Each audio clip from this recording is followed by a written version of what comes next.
Bonjour et bienvenue sur MathQuestions. Dans cette vidéo, nous allons résoudre ensemble 4 questions à réponse courte inspirées du niveau de difficulté qu'on le retrouve fréquemment dans les évaluations de mathématiques de secondaire 4SN. Au programme aujourd'hui, géométrie analytique, fonctions quadratiques, loi des cosinus, loi des sinus et résolution de problèmes dans le plan cartésien. Je vous encourage à mettre la vidéo sur pause lorsque chaque question apparaît à l'écran et à essayer de la résoudre par vous-même avant de regarder la solution. C'est une excellente façon de développer votre autonomie et de vérifier votre compréhension des concepts. Prenez une feuille, un crayon et voyons ensemble comment aborder efficacement chacune de ces questions. Commençons. Première question. Donc ici, on nous donne le rectangle, le grand rectangle ici ABCD, et on nous dit que le segment PQ partage ce rectangle en deux quadrilatères. Le premier, c'est un carré, APQD, et un autre rectangle, PBCQ. On nous dit que l'aire du grand rectangle ABCD mesure 120 cm², et on nous demande de trouver l'aire du rectangle PBCQ, bien sûr, sous forme numérique, pas sous forme d'une expression algébrique. Donc, on nous dit que AP mesure X, donc ça c'est un côté du carré, ça veut dire que AP va mesurer X et aussi AD et les autres côtés du carré aussi vont mesurer X. Donc on a la mesure de AP qui est X et la mesure de AD qui est X. Maintenant déterminons la largeur, sous forme algébrique bien sûr, la largeur du rectangle ABCD, donc on veut déterminer la mesure de AB. La mesure de AB c'est la mesure de AP plus la mesure de PB. Et la mesure de AP, on a dit que c'était X, et la mesure de PB, on nous l'a donné, c'est X plus 8. Donc ça fait X plus 8, ce qui nous donne 2X plus 8. Donc on a la largeur de ABCD, et on a sa hauteur qui est X. Donc on peut calculer son aire sous forme algébrique. Donc l'aire de ABCD, c'est la mesure de AD qui est X que multiplie la mesure de AB qui est 2X plus 8 et ça nous donne 2X carré plus 8X. Et on sait que cette valeur est égale à 120 parce qu'on nous a dit que l'aire du rectangle complète est égale à 120. Donc ça nous permet, en résolvant cette équation de second degré, de trouver la mesure de X. Donc, on a ici 2x carré plus 8x moins 120 est égal à 0, ce qui peut aussi être écrit en divisant le tout par 2 comme étant x carré plus 4x moins 60 est égal à 0. Pour résoudre, on va utiliser la formule quadratique, calculons le delta.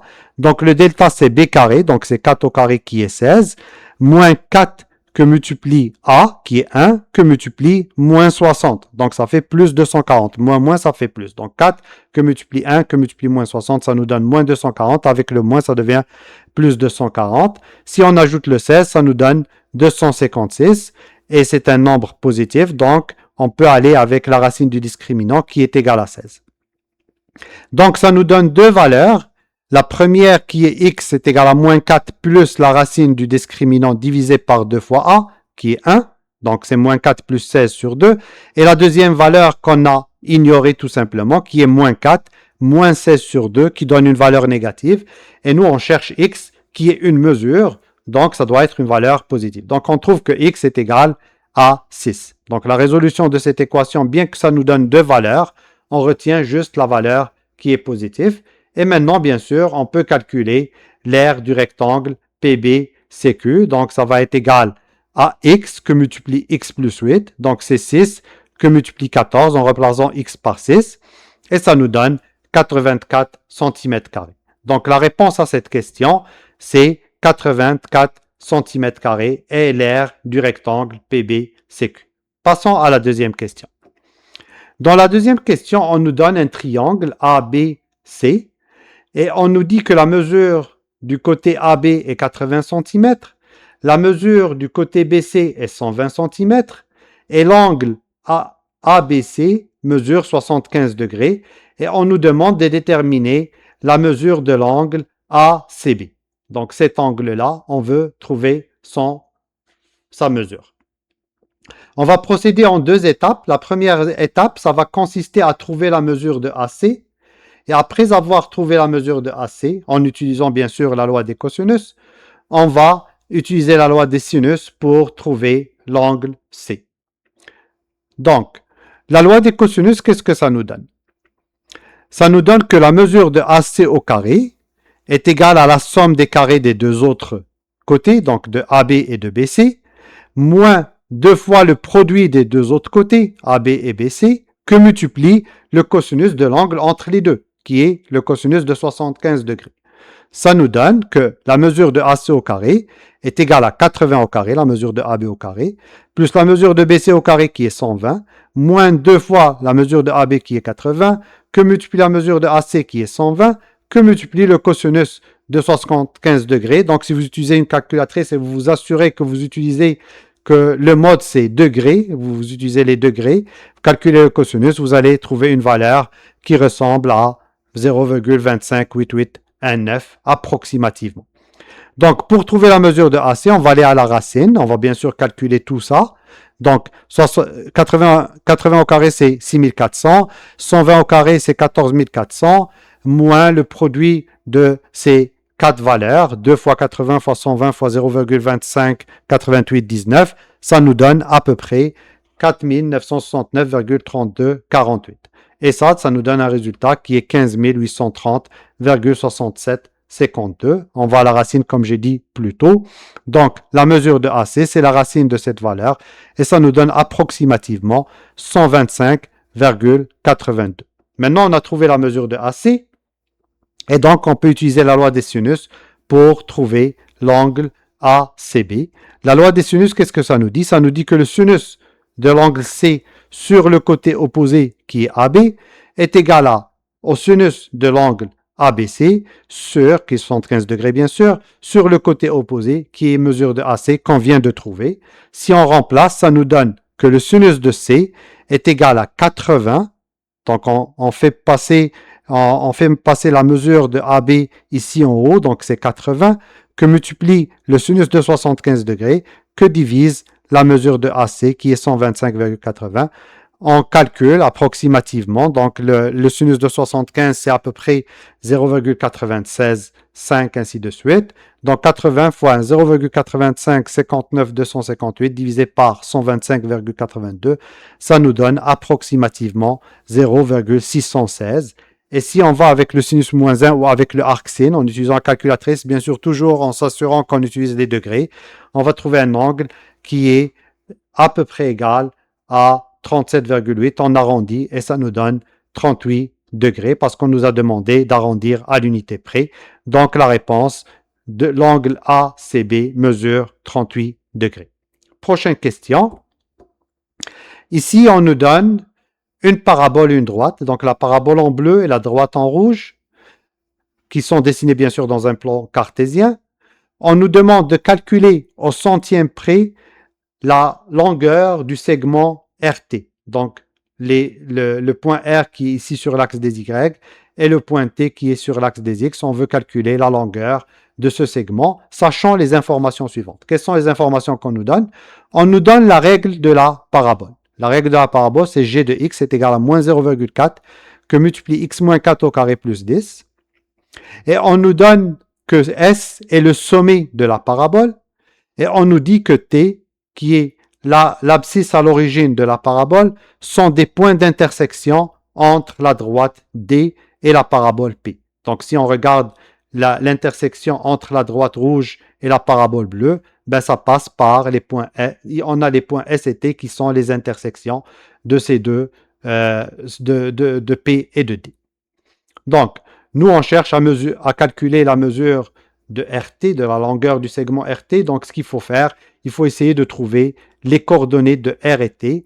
Et en trouvant les coordonnées de R et T, on a juste à appliquer la formule de la distance pour trouver la distance. Maintenant, comment on peut trouver les coordonnées de R et T? On va commencer par trouver les coordonnées de T, qui est un point de la parabole et qui est une des abscisses à l'origine de la parabole. On va identifier c'est quoi les coordonnées de S, on les a à partir de la règle de la parabole. Et une fois on a S et T, on peut déterminer la règle de la droite qui passe par R, S et T. Et une fois on a la règle de la droite, on peut déterminer les coordonnées de R qui sont l'ordonnée à l'origine de cette droite-là. Donc, allons-y. Donc, on sait que la règle de la parabole sous sa forme canonique, c'est moins 0,4 que multiplie x moins 4 au carré plus 10. Donc, le sommet, ce n'est autre que 4 et 10. Parce qu'on sait que la forme canonique, c'est x moins a que multiplie x moins h au carré plus k. Et hk, c'est le sommet. Donc, ici, le sommet, c'est 4 et 10. On vient de trouver le sommet.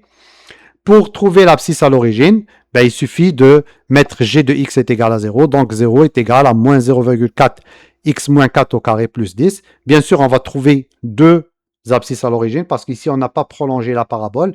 Mais si on prolonge la parabole, elle va toucher l'axe des x dans le côté négatif, dans le deuxième cadran.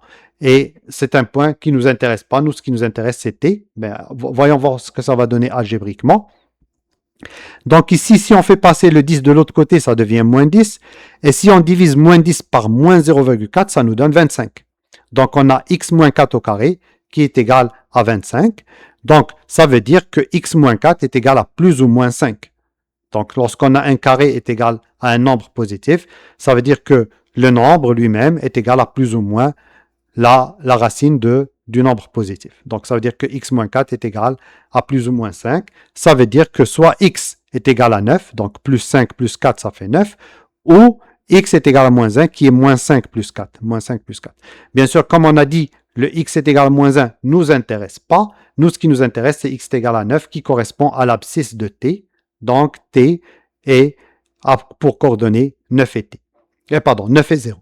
Et donc, maintenant qu'on a les points S et T, on peut déterminer la règle de la droite. Donc, commençons par la pente. La pente de la droite, c'est la différence des ordonnées, donc 0 moins 10, l'ordonnée de T et l'ordonnée de S, divisé par la différence. Donc, la variation, on dit que c'est la variation des Y sur la variation des X, ou bien la différence des ordonnées sur la différence des abscisses.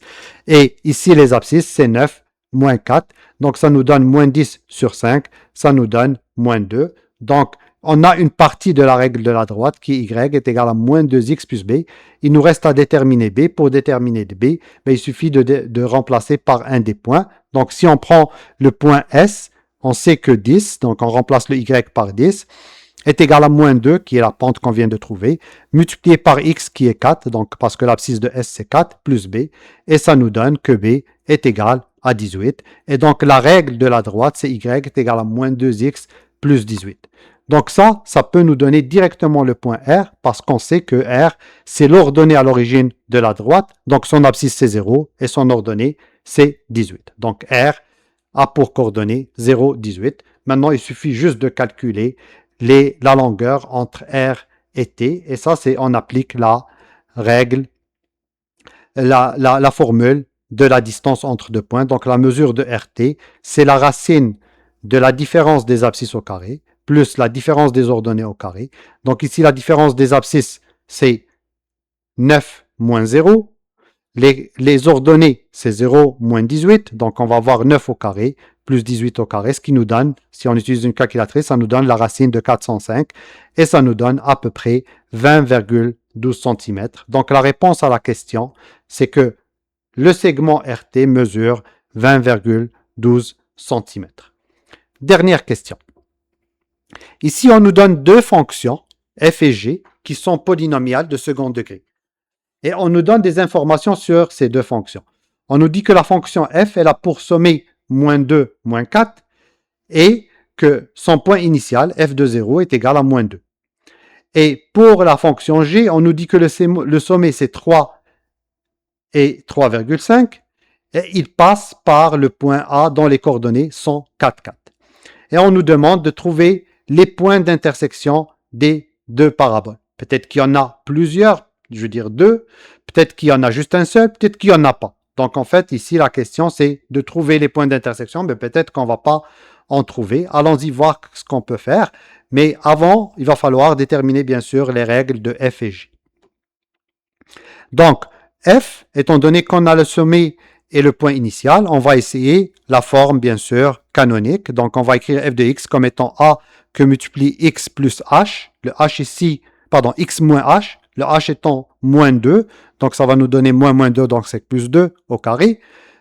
plus K, et le K, c'est moins 4. Maintenant, donc, ça, c'est, il faut qu'on détermine le A. Pour déterminer le A, ben, on va écrire f de 0 est égal à A que multiplie, on remplace x par 0, donc ça nous donne 2 au carré. 2 au carré, ça fait 4. Moins 4 est égal à moins 2, parce qu'on sait que f de 0 est égal à moins 2. Donc, ça veut dire que A, donc si on fait passer le moins 4 de l'autre côté, ça devient plus 4. Donc, plus 4 moins 2, ça devient 2. Et on divise par 4, ça veut dire que A est égal à 0,5.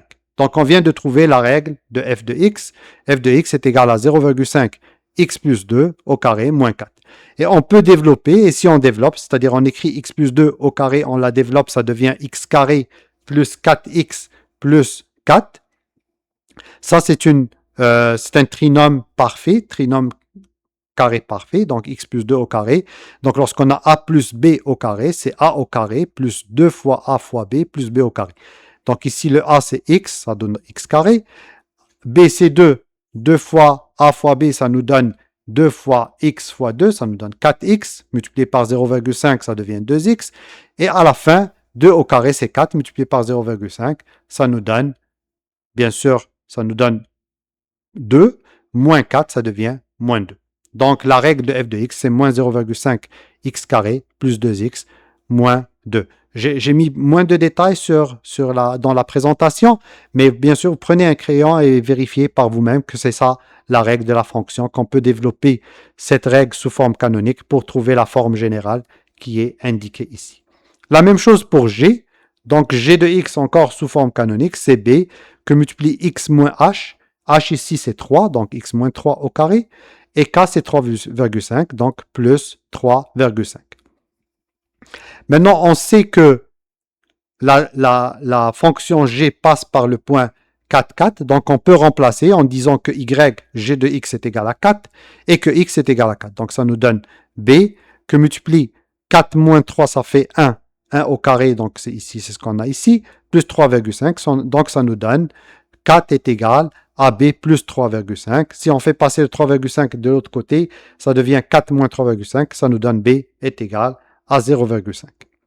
Et donc, g de x est égal à 0,5 que multiplie x moins 3 au carré plus 3,5. Et encore ici, on développe. Je vais vous laisser faire ça par vous-même, mais ça nous donne 0,5 x carré moins 3x plus 8. Maintenant, pour trouver les points d'intersection, on procède par comparaison et on dit que la règle de f est égale à la règle de g et on détermine là où les valeurs de x s'il y en a. Donc, l'intersection, c'est la règle de f est égale à la règle de g. Bien sûr, on peut simplifier ici le 0,5 x au carré parce qu'on a la même chose des deux côtés. On peut le simplifier. On peut faire passer le moins 3x de l'autre côté, ça devient plus 3x. Avec les 2x, ça devient 5x. Et on fait passer le moins 2 à droite, ça devient plus 2. Avec le plus 8, ça nous donne 10. Donc, ce que ça nous donne, 2x moins 2 est égal à moins 3x plus 8 après avoir simplifié les termes avec x carré. En faisant passer le moins 3x à gauche et le moins 2 à droite, ça nous donne 5x est égal à 10. Et bien sûr, ça nous donne x est égal à 2. Donc, il y a un seul point d'intersection. Et bien sûr, ça, c'est l'abscisse de ce point-là. Pour trouver l'ordonnée, il suffit de remplacer soit dans f, soit dans g pour trouver l'ordonnée. On a choisi de remplacer dans f. Donc, ça nous donne 0,5 que multiplie 2 au carré. Donc ici, on a remplacé ici dans cette forme développée. Donc 0,5 que multiplie 2 au carré, plus 2 fois 2, moins 2, ça nous donne 4 comme résultat final. Donc le point d'intersection, il a pour coordonnées x est égal à 2 et y est égal à 4. Et bien sûr, on a un seul point d'intersection. J'ai dessiné les deux courbes pour vous donner une idée de quoi elles ont l'air. Donc bien sûr, les deux A, c'est 0,5. Et donc, les deux courbes sont ouvertes vers le haut. Et on voit très bien qu'il y a un seul point d'intersection. Quand le G et le F vont se prolonger, ils ne vont jamais se toucher ici, ni à droite, ni à gauche. Et donc, ça, c'est la réponse. Il y a un seul point que vous voyez ici. Bravo d'avoir complété ces 4 questions avec moi. Nous avons révisé plusieurs notions importantes du cours de mathématiques de secondaire 4SN. Les fonctions quadratiques, la géométrie analytique, les relations trigonométriques, ainsi que différentes stratégies de résolution de problèmes. Lorsque vous préparez un examen, essayez de ne pas seulement mémoriser les étapes de calcul, prenez le temps de comprendre pourquoi chaque méthode fonctionne et comment reconnaître la bonne approche lorsqu'un nouveau problème se présente. Si certaines questions vous ont semblé plus difficiles, je vous invite à les refaire plus tard sans regarder les solutions. C'est souvent de cette façon que l'on consolide réellement nos apprentissages. Si cette vidéo vous a été utile, n'hésitez pas à aimer la vidéo, à vous abonner à la chaîne et à partager avec d'autres élèves qui préparent leur examen de mathématiques. Merci d'avoir regardé cette vidéo et à très bientôt.